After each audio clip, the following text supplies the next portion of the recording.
Hello, happy Tuesday, and welcome to Young Climber. We are back again to deliver another inspirational story right here in the Kingdom of Eswatini. Our individual, or our bright mind for today, is an individual that has worked in the sports industry across the African continent, and he is here to share his journey, especially in education, and most importantly, how he can inspire all the young ones at home aspiring to be in this industry. We welcome Lindelwa Dlamini to Young Climber today. Welcome, Kosi. Thank you, Lankosi. Great to be here. Looking forward to share my story. All right. You know, as we kick it off, we like to know you on the more personal side of things. So we talk about your upbringing, your primary and your high school, because sometimes you find that there's someone who's watching who's like, oh, ngafunza nayo, or ngifunza esikolweni lafunza kiso. So can you talk briefly about your upbringing and where you went to school? Oh, okay. Thank you. Ushozi, obviously, I was born and raised in Eswatini. I'm from Lozita under Chief Mandanda Mthetwa. My mother is from South Africa, Durban. So ngikhulele khona my first years nje were in Durban. Okay. So I went to Roseland Primary School, and then I came back for 1 year in Swaziland, Esfunzani, and then I went to Piet Retief in Mpumalanga in South Africa from Standard 3 until I matriculated, and that's where I fell in love with sport. Yeah. Okay, that's a different one completely. After your high school education, what course did you go for in tertiary? Maybe let's backtrack it a little, because you did say you fell in love with sports at an early stage. You know, it's a very taboo course to take, you know, especially maybe at that time, but you did it. What motivated you to go into this profession and study what you studied? Yes, so it just so happened that I had athletic prowess from a young age. So at the age of 10, which was 1995, you'll remember, Guti, the South African regime had changed. So Nelson Mandela came into power as the first democratically elected president. Yeah. That's how then blacks, whites, Indians and the like, there was the desegregation of schooling. So we found ourselves schooling with whites, you know, in the white schools, and then there was the sport of rugby, athletics and the like. So I fell in love with that. South Africa won the Rugby World Cup. Yeah. The social cohesion amongst all of us, Lapa, you know, you would have even not thought there was apartheid. Yeah. So then we started gelling together, Ganjalo, and it just so happened at the time as well that my father, the late Prince Sobanja, was Minister of Home Affairs, Lakaya, for about 3 terms. Okay. And the sports portfolio was under his portfolio. So I think sports was just something that ran in the family, and I mean, my father headed it, so he supported it. Okay, that's a very interesting one. At least it was brewed at home. It's not something that you decided on your own. Can we talk about then pursuing your education in it? What degree did you go for, and how far did you get to it? You know, Yangos, in life, things are not everything is smooth sailing. Yeah. So njengoba I had le prowess in the sport of rugby. So, you know, I'd play provincial colors in South Africa. My mom, as I said, was South African. So I could have played, I played Springbok under 16. But my father, being Pella, who he was, there was no way I could have changed his citizenship. Yeah. So I just played provincially. I then got a scholarship to go to the Tshwane University of Technology for rugby. So I played, everything was paid for, you know, dad was supporting, of course. And then, as I'm saying, life happened, bengifundzela public personnel management, because honestly, I did not know what I wanted to do with my life. I just wanted to play rugby. Yeah. And life being life, that's no longer Liswane nyalo. And then, you know, dad was like, hey, you decided to become a man, so you need to now come home and take care of your little man. So sengiyabuya ke ekhaya with le rugby nale diploma yami, because angikhonanga ukuchubeka kakhulu, you know. And then it just so happened I bumped into the president of the Eswatini Rugby Union, Mr. Michael Collinson, and together saqala scrum I'm sure you'll know of Scrums. It's a non-profit organization that uses rugby as a vehicle to educate adolescents on, the dangers of early sexual debuts, yes. HIV and AIDS and the like. So besihamba ke tikolo, primaries, high schools, sifike sibafundise sibadlalise ke le bhola, and then we'd spread the messages, something like phasa le bhola hayi leli gciwane kind of thing, and then it just developed kanjalo, and that's when I realized, good to know, man, I really want to use sports for developmental purposes. And how ironic, because I now find myself heading sport for development across the African continent. So I'd say it's God, not me. Yeah. Yeah. All righty. And it seems like, with sports, they're different sports. You didn't just stick to rugby, after all of that. You also became the president of Eswatini Gymnastics. What key initiatives did you implement to promote the sport? Because it wasn't so popular maybe at the time, I would say, or maybe you could beg to differ. I myself tried gymnastics. That's a story for another day. Can you talk about the key initiatives that you implemented to promote the sport? Okay, thank you, Ngos. I think maybe let me just backtrack a little, because that gymnastics sengifika vele secishe sengikhulakhulile sengikubonabonile. Yes, so mangisuka ka Scrum, mangibuya la khaya, I did not know anybody. So I figured ukuthi yati. And I don't know, the confidence living now. I went to the CEO of Sports Council at the time. I figured I thinking good about obviously, it didn't happen that way. I went to the CEO of the Youth Council at the time as well, Maxwell Chele, who's actually Yoga CEO now. Now, and I was just like, so I was like, I guess I have to do it the hard way. So I found there was a position at the Times of Swaziland, Bafuna sports journalist. So I figured, you know what, will be my way in, because I'll be getting to interview these big people and that. So I started knowing the presidents and the secretary generals of the various associations. And gradually, as you know, comments, and then from the Times, I got headhunted by Muriel Hoffer, the previous CEO of the Eswatini Olympic and Commonwealth Games Association, solely because so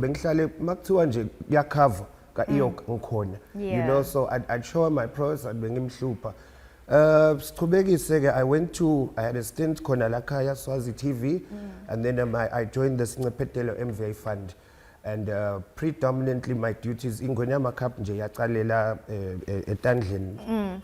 that department yet.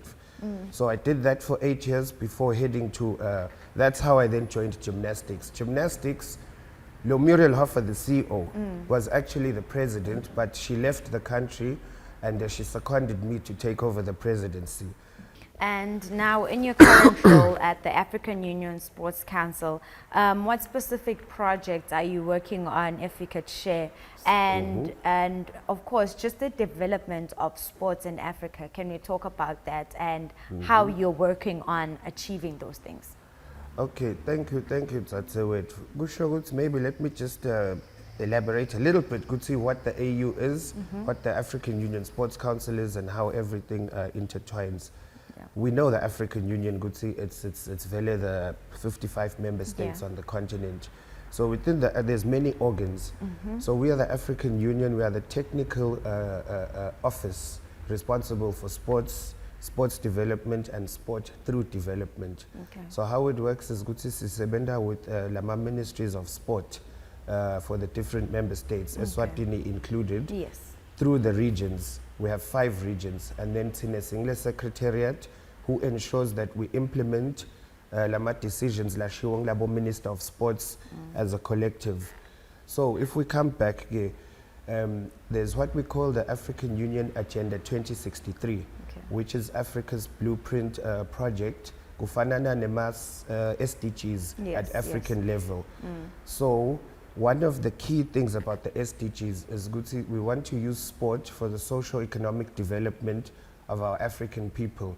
Unfortunately, unlike other industries, sport, you cannot really evaluate or aggregate Minister of Finance mabapampa imali into sport and sport development, what comes back in return? Unlike a tibhedlela siyasho ukuthi okulo 2 billion sijove 40 million sende lokhu sithenga imithi kuma sports we don't really have that data. So I'm really proud of this. I am heading leli bandla that is developing the framework for the monitoring and evaluation framework for the African Union on behalf of the 55 member states. Okay. So sitawukhona ke thine single AU Sports Council mabahlangana baphathi bethu kule AU Summit kuyobatshela ukuthi wo ema sports ke babe Reichenberg ubekisi makakhipha imali engaka isuke yende nje nalok Eswatini because you know as I'm saying a sport for development if we keep the kids busy, you know, there won't be, we won't need imali for a juvenile because there'll be no juveniles. They'll be so busy with sports. So instead of pumping money to work correctional, we could be pumping money to sport development. Similarly to these NCTs, if we keep people physically active and the like, there won't be these diseases, you know. So we won't have to be pumping money to Imichovo and the like. We can pump more money to sport development. So these are some of the things that we are trying to implement. A contribution yama sports at continental level is this, and the members start sebenda with Emma sports councils through Lama regions. They'll give us le data, and it will sit at the African Union level. So it's yeah, work in progress, but really chuffed. All right, so thank you, Nkosi, for that. We will take a short ad break. When we come back, we talk about the Ingwenyama Cup, and we just talk about collaboration within the sports councils, and of course, just sports in Africa, but that is only when we come back.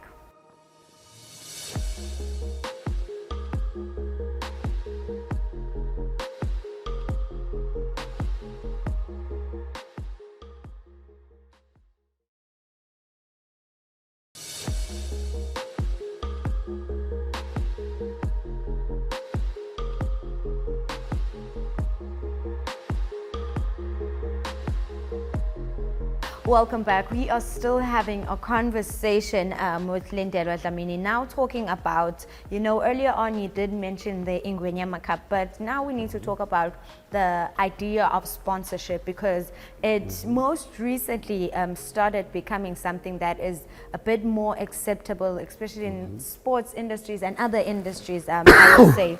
Can you talk about corporate sponsorship and the role it plays in making sports events successful, just like the Ingwenyama Cup? Okay, as long as that's it, this is my bread and butter, you know. I really enjoy this, and I keep saying it's not me, it's God, because it just so happened in 2015.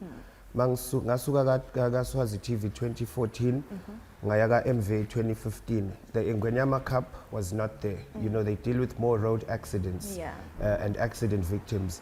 But obviously, it was a better career choice in terms of a salary for me at the time.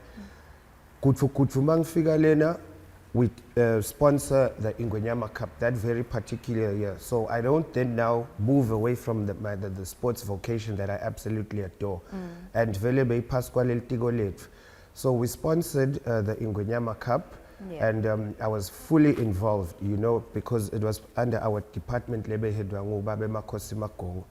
and fortunately, he also knew the passion that I had for this. So, you know, he'd allow my ideas to thrive and like, look, this is you, go ahead. I will explain to you how I actually got my master's funded through these very organizations, maybe, but I think the sports sponsorship, I told you I'm responsible for sports for development on the African continent. So when I look back, sports for development through this Ingwenyama Cup sponsorship, because beforehand, bantu bebati nje ukuthi angishayiswa imoto ngawuthola imali ka MVA. But through football, we used it as a vehicle to educate people about the dangers of irresponsible road safety, you know, conduct. And I mean, within the first year of Ingwenyama Cup, you know, the behaviors changed drastically. And then again, Masbuyaga Sports for Development, MVA rather, is very active. They sponsored Batengema ambulance, Batenge equipment, and the like. Why? Because Sports for Development, they used football, to educate the people. So le mali lebekumele isite bantu labashayiswa imoto seyakhona ke kuyowakhela gogo indlu le makhaya seyakhona kusponsorisha ama-ambulance seyakhona kufaka tindvo emishini etibhedlela. So you may think ukuthi they are diverting from their mandate, but if you look at the bigger picture, which is the sports for development, they are doing an absolutely beautiful job. Yeah, wonderful story there. Now we talk about collaboration among sports councils in Africa, because, you know, as much as things won't move at the same pace, you know, some other countries will develop quicker than others. But how are you trying to make sure that we achieve common goals as, you know, the different member states in Africa, and make sure that we're all moving at the same pace? No, that's a good question, because we will never develop at the same time, obviously, because you know, our populations are different, our national budgets are different, our national priorities are different. But I mean, ngawukhulumela maybe Eswatini and a few other countries lengibonile. As I said earlier, sports for development, not only sport development, that's for elite, but through development. If we could prioritize more, you know, achieve. So I am fortunate to be shaking maybe hands with the powers that be in the different, on the African continent. My personal ambition is go munya as much as possible as I can, Lena, and not hopefully, but I intend to bring it home one day. Sengutsinje, you know, as much as ngilenge pandle, it does break my heart, because I mean, I spent 19 years trying to get into the system, Lana, and you know, I'm not saying I was the best candidate, no, but I'm just saying, Gutsi, I realized, Gutsi, you know what, maybe it's better angihambe ngiyosebenza le ngephandle mhlawumbe batawubona ukuthi cha uyathi leli jazi selivuthiwe selingabuya ke litobambisa la khaya. But it does break my heart a little bit, because I feel like nyalo ukuthi sengondla umntwana wamakhelwane at the expense of my own. But of course, that is what we want. Ultimately, at the end of the day, the goal is to just make Eswatini better. But now I feel like, you know, you're put as the country's voice in international spaces when it comes to the sports industry. How do you believe Eswatini can benefit from you being up there? I know it's quite a tough one, because now we're pinning everything on you to bring development in the country when it comes to the sports industry. But how do you feel like they can benefit from you being in such international spaces and being the country's voice? Okay, ngicela clarify nje ukuthi at the AU, obviously la khona the AU Commission, they appoint or they hire Africans, qualified Africans from wherever. So yes, people have this notion ukuthi mhlawumbe ngithunywe live or the like. I was confident in my experience and my qualifications. Nga-apply and underwent a couple of interviews and bangithatha, you know, by the grace of God. But akunjinji ukuthi ngiliswati. So vele I had to not necessarily revoke my citizenship, but we are now known more as African civil servants. Ngisho ne passport yami nje ngisebenzisa yaka AU yekuthi must travelisha the countries. Anyways, I'm from a journalistic background. You deal with journalism, you need sources. So I would definitely say to baphathi nebantfu labadzala bema sports lakhaya ukuthi yati lokhu kuneliswati laphetulu ka AU African Union Sports Council kufana nekuthi mhlawumbe they have a source or an inside guy. I definitely would love to share all information. Obviously that's for public knowledge, because at the end of the day sebendela bona labo hulumende. But I would love whereby I could deal directly with our Ministry of Sport locally. Whatever they would require or need, as opposed to them going through all this entire red tape, you know. So I would really love that. I'm still seeing how we can undergo that, but at the same time, I do not want to, you know, overstep a boundary, because My mandate is not Lakaya, my mandate is Continental. But I mean, I'm just sitting here saying, good, you know, Swat at the end of the day, my heart is here. Yeah, so you should be our connection. Yes. But now we talk about your vision for the future of sports in Africa, particularly regarding engagement and, of course, development. Okay, that's a great one.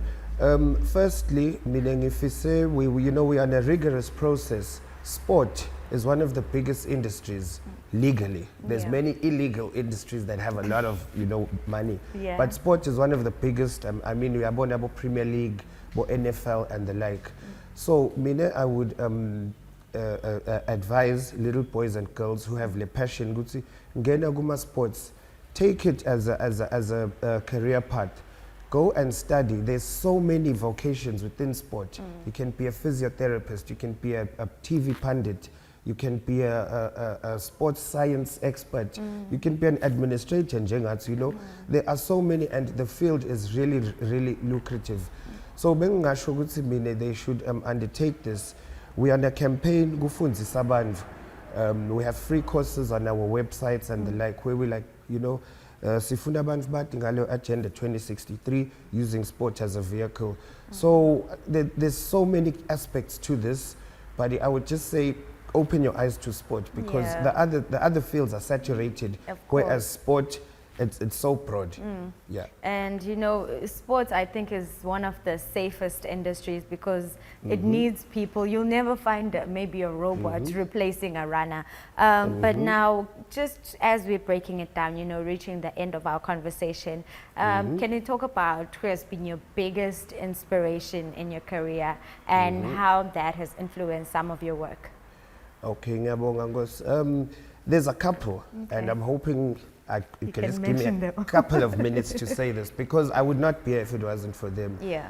Firstly, my late father, without his support and understanding of sport, he would have been like, I should think, but again, I'm saying he could support me because he understood it, and begawabona ema results, which brings me to the data. Secondly, I was offered a scholarship by the Eswatini Olympic and Commonwealth Games Association. They did not offer me, actually. I'll send you in a minute. Yeah. Having worked at the Olympic Committee, Babe Zombotse Makakula, the first president of Vioka, he done the masters that I did. Then Mage Muriel did it in 2013. Then I was like, this is exactly what I want. I only did it in 2022, so I'm the third Swazi to do it. Oh, wow. You need to have done so much in sport. Why should they give you? Yes, because they only take 40 per year from across the world. So I was fortunate. The scholarship, I had to pay things like accommodation, visas, and the like. Yeah. So I just want to show you, how you can go in life if you are ambitious about this. I went to the Olympic and Commonwealth Games Association. MVA man scholarship. Scholarship. Then I went to MVA. But na scholarship, so MVA we were doing in Gonyama Cup, Nalana, they had seen my work, so they were like, look, we cannot stand in your way, we know how passionate you are about this thing. So people like Babe David Mieni, Makosi Makomo, Babe Adam Pomba Mtetwa, Nabo Maxwell Chele, they're the ones who endorsed me for this. Without that endorsement, we'd be speaking a whole different ball game. So I'll forever be indebted to these people, and just keep your eye on the prize, and the sky's the limit. What a beautiful way to go about it. Such an inspiring story. But just as we wrap up, the show is mainly for young people, but anyone, can use the advice that we give them here on the show. Young professionals that are aspiring to be in the sports industry. And, you've mentioned that there's so much that you can do within the industry. What advice would you give them, just as parting words, briefly? My best advice would be, don't take shortcuts. every small step that you take leads to a bigger road. Uyathi ukuthi the things lebengidenda ngicabanga ukuthi dincane back then ngitona that I can relate back to Nyalo ngithi how uyathi ngike ngadibana nenvole nje. So I can now go about it in a different way. So do not skip the ngikhumbula nje when I was a journalist bengisashuta bohlopsile Ndlovu babo minister ngithi hayi namhla ngiyabashuta kusasa kutawushuthwa mina so asengifunze ukuthi mhlawumbe kushapewa njani mawushuthwa you know. So I'm just saying ukuthi I appreciate every small step that I took because when you bring them together collectively you know sekude lokungifusako on this big stage lele ngiyo because I'm confident enough knowing that I put in the hard work years ago. So my advice to young people would be ukuthi nobody knows yourself better than you. When uyati ukuthi ufiseni your dreams, your ambitions, go about it exactly what your heart and your mind tell you to do and just try and achieve something every single day. I then worked for 8 years in one vocation and I felt like sengiyadelayeka sekunjanjani impilo imile. But you know, as I say, I jumped from management to director and I'm still relatively young at the age of 39. So only God knows exactly what he has for us. But Mage Muriel used to tell the story, sesengvala. Atsi Mage Muriel, begnalo munye umuntu atsi attenders, atsi dear Lord, I would like to win the lotto, please. Yes. Ahambe ke Friday, kicked it with nombolo tingaphumi. Yeah. That's our Lord. So when they again, apins attenders, dear Lord, I would love to win the lotto, you know. So I go in there, and then the third time, Dali I decided, please at least buy the lotto ticket. You know, win this lotto, you know. So the small steps will get you that lotto. Yeah. It's all about the small steps, definitely, you know, and just putting in the hard work, you know. The rejection maybe was a good thing in the beginning because look at where you are. The inspiration around us definitely counts. But Nkosi, thank you so much for taking your time to join us here on Young Climber. Thank you so much, and I wish you many successes as you aspire not only Maswati but hopefully the continent. Thank you so much, Thank you. And that is how we wrap up today's Young Climber. Please do join us next week Tuesday at 8:30 as we unpack another inspirational story. But for today, it is until next time. Good night.